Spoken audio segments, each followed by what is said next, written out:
Ниту сум шверцувал луѓе, ниту стока, се огласи денес преку ТВ Стар Демир Ибраимов, откако вчера полицијата објави дека против него има кривична за организиран шверц на луѓе.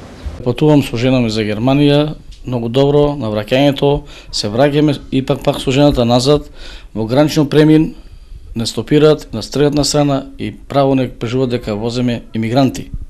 Значи нема ни имигранти, ни азиланти. Често патуваме, беме за рок 7-8 дена со жената беме, сето тоа е. Само ја и жената беме, со никакви патници, со никакви...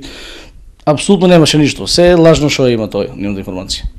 Апсењето на Ибраимов на граничниот премин Табановце било стрес за семејството. Многу беше ја потресена, заплака таму многу, уплашена, скоро, не може да ти кажам, пошто имаме на границата сама него го апсија, една кола напред, една назад, он у средината со полицајци. Дали е вистина или не, ке решаваат судовите, но освен негирање на обвинението, денес правниот застапник на Ибраимов реагираше и на нелегално апсење на неговиот клиент. По поднесувањето на кривичната пријава од СВР Штип до Основното јавно обвинителство за организиран криминал Скопје од 18.2.2015 година, СВР Штип преземала незаконски действија во однос на Ибраимов на начин што со обична службена белешка дало наредба да се лицето приведе, да се уапси, што е надвор од законските нормативи, односно спротивно на Законот за кривична постапка.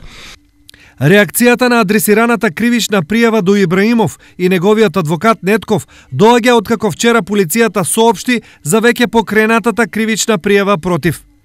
Тој смета дека неговиот идентитет веќе не е сокриен зад иницијалите, со што на него и на неговото семејство му е нанесено голема неправда и штета.